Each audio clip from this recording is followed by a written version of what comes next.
ইরানের president Ebrahim Raisi ও পররাষ্ট্রমন্ত্রীকে বহনকারী হেলিকপ্টারটি চরম বৈরী আবহাওয়ার কারণে দুর্গম পাহাড়ি এলাকায় বিধ্বস্ত হয়, এমনটাই জানানো হয় ইরানের পক্ষ থেকে।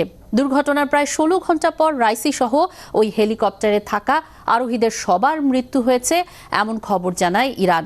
তবে হেলিকপ্টারটি বিধ্বস্ত হওয়ার আগে কি ঘটেছিল, কিভাবে বিধ্বস্ত হলো সে সম্পর্কে বিস্তারিত একেবারেই কিন্তু জানা যায়নি। এবার এই ঘটনার খুঁটিনাটি নিয়ে মুখ খুলেছেন ইরানের প্রেসিডেন্টের চিফ অফ স্টাফ গোলাম হোসেন ইসমাইলি। ঘটনার দিন রাইসি ও আবদুল্লাহিয়ানকে বহনকারী হেলিকপ্টারটির পাশেই আরেকটি হেলিকপ্টারে ছিলেন ইসমাইলি। ওই দিন শেষ মুহূর্তে আসলে কি ঘটেছিল তা নিয়ে তিনি সংবাদ মাধ্যমের সাথে কথা বলেছেন, অর্থাৎ ইরানের রাষ্ট্রীয় যে সংবাদ মাধ্যম রয়েছে ইরনা, তার সাথে কথা বলেছেন তিনি। ইরনাকে দেয়া সাক্ষাৎকারে ইসমাইলি বলেন, 19 মে স্থানীয় সময় বেলা 1টা নাগাদ হেলিকপ্টার তিনটি যাত্রা শুরু করে। ওই সময় আবহাওয়া চমৎকার এবং স্বাভাবিক ছিল তার মতে। প্রেসিডেন্টকে বহনকারী হেলিকপ্টারটি মাঝখানে ছিল, সামনে আরেকটি হেলিকপ্টার এবং পেছনে আরেকটি হেলিকপ্টার ছিল। পুরো বহরের দায়িত্বভার ছিল প্রেসিডেন্ট রাইসিকে বহনকারী হেলিকপ্টারের পাইলটের উপর।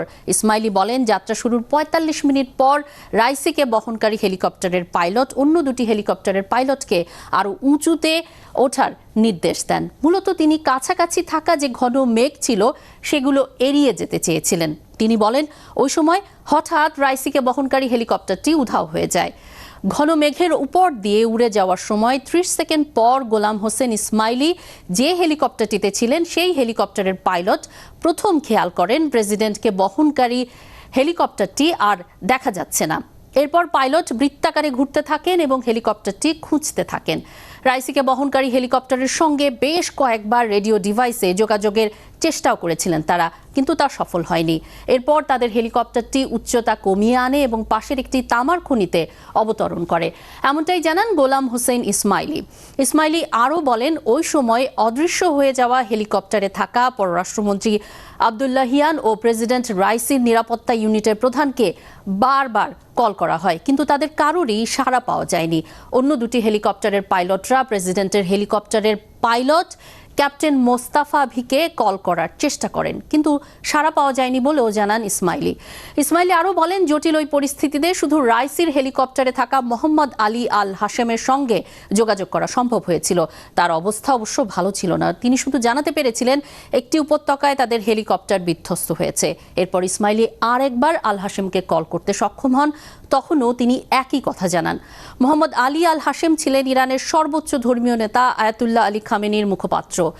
এরপর গোলাম হোসেন ইসমাইলি জানান, তারা যখন বিধ্বস্ত হেলিকপ্টারের ধ্বংসাবশেষ খুঁজে পান সেখানে সবার মরদেহ দেখেন, বুঝতে পারেন প্রেসিডেন্ট রাইসি সহ অন্য ব্যক্তিরা তাৎক্ষণিকভাবে শহীদ হয়েছেন, তবে একমাত্র আল হাশেম হয়তো ঘণ্টাখানেক বেঁচে ছিলেন। দুর্ঘটনার তদন্তে একটি উচ্চ পর্যায়ের তদন্ত কমিটি গঠন করা হয়েছে। এমন এক সময় রাইসের মৃত্যুর ঘটনা ঘটল যখন ইরান পরবর্তী সর্বোচ্চ ধর্মীয় নেতা নির্বাচনের পথে হাঁটতে শুরু করেছে।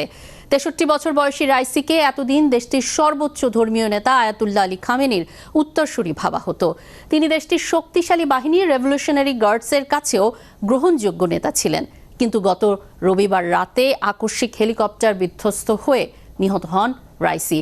এখন দেশটির পরবর্তী ধর্মীয় নেতা কে হবেন বা দেশটির প্রেসিডেন্ট কে হবেন তা নিয়ে আলোচনা শুরু হয়েছে। প্রভাবশালী মার্কিন সংবাদ মাধ্যম নিউ ইয়র্ক টাইমস একটি বিশ্লেষণ করেছে এবং সেই বিশ্লেষণধর্মী প্রতিবেদনে তারা বলেছে, আরও কট্টরপন্থীরা ইরানের ক্ষমতার নিয়ন্ত্রণ নেবেন। রাইসির মৃত্যুর আগে থেকেই ইরানের অভ্যন্তরীণ রাজনৈতিক পরিস্থিতি অস্থিতিশীল হয়ে উঠেছিল। 85 বছর বয়সী খামেনির স্বাস্থ্য ক্রমেই খারাপ হতে শুরু করায় দেশটির রাজনৈতিক ভবিষ্যৎ কোন দিকে যাবে তা নিয়ে প্রশ্ন উঠতে শুরু করেছিল। অভ্যন্তরীণ বিক্ষোভ, দুর্বল অর্থনীতি, ব্যাপক দুর্নীতি ও ইসরায়েলের সঙ্গে উত্তেজনার মতো বিষয়গুলো মোকাবেলা করতে হচ্ছিল ইরানকে। রাইসির মৃত্যুতে দেশটির রাষ্ট্রীয় নীতিতে খুব বেশি পরিবর্তন আসবে না বলেই মনে করছেন বিশ্লেষকরা। গবেষণা সংস্থা ইন্টারন্যাশনাল ক্রাইসিস গ্রুপের ইরান বিষয়ক পরিচালক যিনি রয়েছেন আলী ভায়েজ, তিনি বলেছেন, ইরানের রাষ্ট্রীয় পদ্ধতি ইতিমধ্যে একটি পথে চলছে যাতে সর্বোচ্চ ধর্মীয় নেতার পরিবর্তন হলেও তা ভবিষ্যতের নির্দিষ্ট লক্ষ্যের পথেই এগোতে থাকবে। তিনি একে কট্টরপন্থী দৃষ্টিভঙ্গি বলে উল্লেখ করেছেন। এর আওতায় দেশটির পররাষ্ট্রনীতি আঞ্চলিক সশস্ত্র গোষ্ঠীগুলোকে সমর্থন ও পারমাণবিক অস্ত্র তৈরির জন্য যন্ত্রাংশ তৈরির লক্ষ্য থেকে তারা বিচ্যুত হবে না বলেই মনে করেন। ভাইজ আরও বলেছেন, যাকেই পরবর্তী প্রেসিডেন্ট পদে বসানো হোক তাকে এই দৃষ্টিভঙ্গির সঙ্গে মানিয়ে নিতে হবে। ইউরোপিয়ান কাউন্সিল অন ফরেন রিলেশনের ইরান বিশেষজ্ঞ এলি গেরানমায়ে তিনি বলেছেন, রাইসি ইরানের শক্তিশালী রেভলিউশনারি গার্ড ও সর্বোচ্চ নেতার পছন্দের বাইরে খুব কমই প্রভাব ফেলতে পেরেছিলেন। তাই নতুন যিনি প্রেসিডেন্ট হবেন তাকেও পররাষ্ট্রনীতি, আঞ্চলিক পরিস্থিতি এবং পারমাণবিক কর্মসূচিতে ভূমিকা রাখার সুযোগ কমই দেওয়া হবে। তবে প্রেসিডেন্ট হিসেবে রাইসির যে পারফরমেন্স ছিল তাতে খামেনির উত্তরসূরি হতে পারবেন কিনা তা নিয়ে কিন্তু প্রশ্ন উঠেছিল আগে থেকেই। রাইসির প্রধান প্রতিদ্বন্দ্বী হিসেবে মনে করা হতো খামেনির ছেলে 55 বছর বয়সী মোজতাবাকে। কিন্তু রাজতন্ত্রের নিয়ম সেখানে নেই বলে তিনি ওই পদে আসতে পারবেন কিনা তা নিয়ে কিন্তু প্রশ্ন ছিলই। গবেষণা প্রতিষ্ঠান ইয়র্ক টাউন ইনস্টিটিউটের জ্যেষ্ঠ ফেলো সাই খাতিরি তিনি মনে করছেন যে আগের সর্বোচ্চ ধর্মীয় নেতাদের যুক্তি ছিল শাহ আমলের যে উত্তরাধিকার আইন তা ইরানে আর চলবে না। কিন্তু এখন রাইসির মৃত্যুর পর ইরানের জনগণের কাছে বংশগত নেতৃত্ব সামনে আনার ক্ষেত্রে জোর দিতে দেখা যেতে পারে।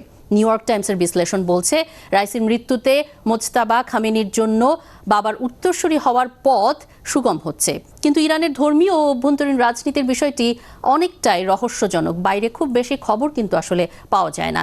এই সিদ্ধান্ত এখন দেশটির সিনিয়র ধর্মীয় নেতাদের একটি কাউন্সিলের হাতে রয়েছে। মোজতাবা খামেনি নিজেও একজন ধর্মীয় নেতা, তিনি দেশটির ধর্মীয় নেতাদের মধ্যেও কিন্তু বেশ জনপ্রিয়। এখন এই কাউন্সিল তাদের মধ্য থেকে একজনকে বেছে নেবেন নাকি সবাই যৌথভাবে দায়িত্ব পালন করবেন তা এখনো সিদ্ধান্ত হয়নি।